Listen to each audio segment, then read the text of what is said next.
Deep within the lush emerald forests of Evergreen Hollow lived a curious little fawn named Dottie.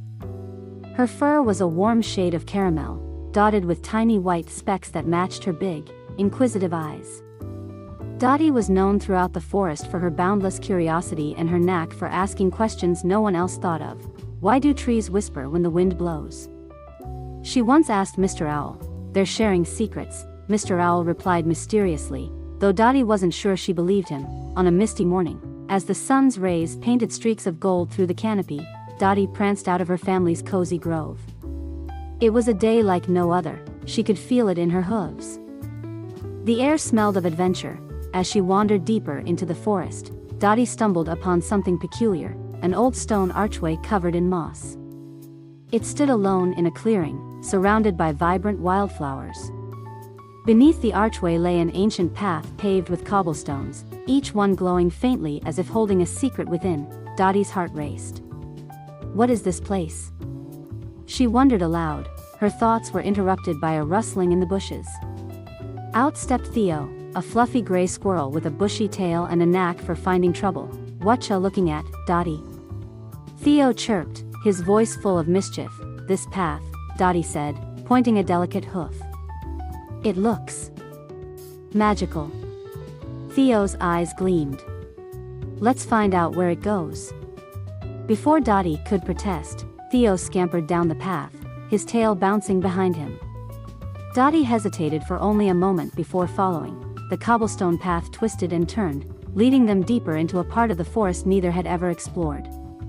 The trees here were taller, their trunks covered in silvery bark that shimmered in the dappled light.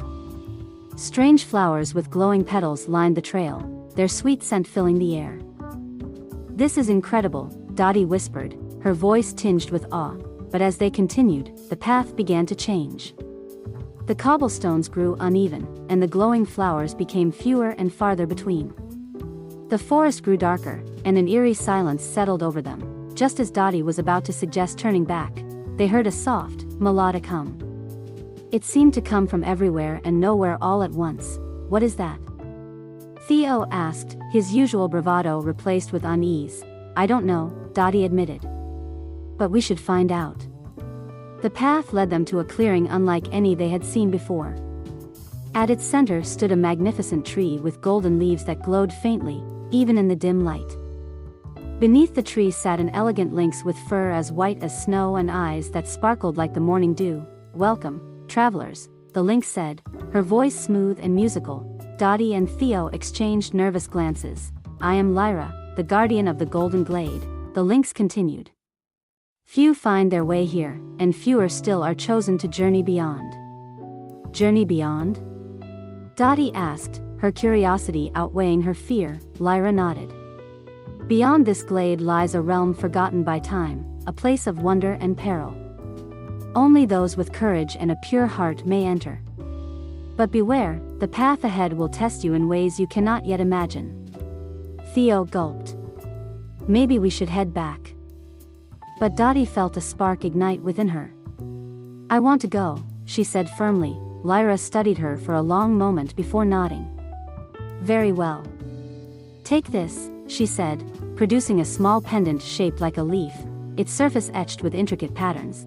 This pendant will guide you when the way seems lost. Remember, bravery alone will not see you through. You must also trust in others and believe in yourself. With that, the lynx stepped aside, revealing a hidden path that glowed faintly in the dim light. The new path was unlike anything Dottie and Theo had ever seen. The air shimmered with a strange energy, and the trees seemed alive, their branches twisting and turning as if watching the travelers. As they walked, the challenges began. First came a river of silver mist, its surface swirling unpredictably. A rickety wooden bridge stretched across it, but it swayed dangerously with every gust of wind. I'll go first, Theo said, trying to sound brave. But halfway across, the bridge wobbled violently, and Theo froze. You can do it, Theo. Dottie called, her voice steady. Theo took a deep breath and carefully made his way to the other side. With a bit of encouragement from Theo, Dottie followed. Her hooves tapping lightly on the wooden planks. Next, they encountered a maze of thorny vines that seemed to shift and grow as they tried to navigate through.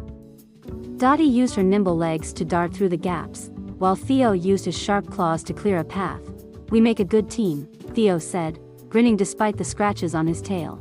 After what felt like hours, they emerged into a breathtaking valley bathed in golden light. At its center stood a crystal-clear lake, its surface perfectly still. Floating above the lake was an orb of light, pulsating gently like a heartbeat. "That must be it," Dottie whispered, feeling a strange pull toward the orb. But as they approached, the ground beneath them trembled. From the shadows emerged a massive stag with antlers that seemed to scrape the sky. Its eyes glowed with an ancient wisdom. "Who dares disturb the heart of the realm?" The stag bellowed, its voice echoing through the valley. Dottie stepped forward, her legs trembling. "We mean no harm. We only wish to understand this place and protect its beauty." The stag lowered its head, studying her intently. "To protect something, one must first understand its value. Why should I trust you with such a responsibility?" Dottie thought for a moment before speaking from the heart. "Because I care. This forest is my home, and I want to ensure it remains a place of wonder for everyone who comes after me." The stag considered her words before nodding. "Very well. But remember, the heart of the realm is not a gift. It is a responsibility." The stag stepped aside, allowing Dottie to approach the orb. As she touched it, a wave of warmth spread through her, filling her with a sense of purpose. When they returned to the golden glade, Lyra was waiting for them. "You have done well," the lynx said, her voice filled with pride. "The heart of the realm has chosen you as its protector." Dottie looked down at the pendant around her neck, which now glowed faintly. She felt a newfound confidence within her. As she and Theo made their way back to Evergreen Hollow, the forest seemed even more vibrant than before.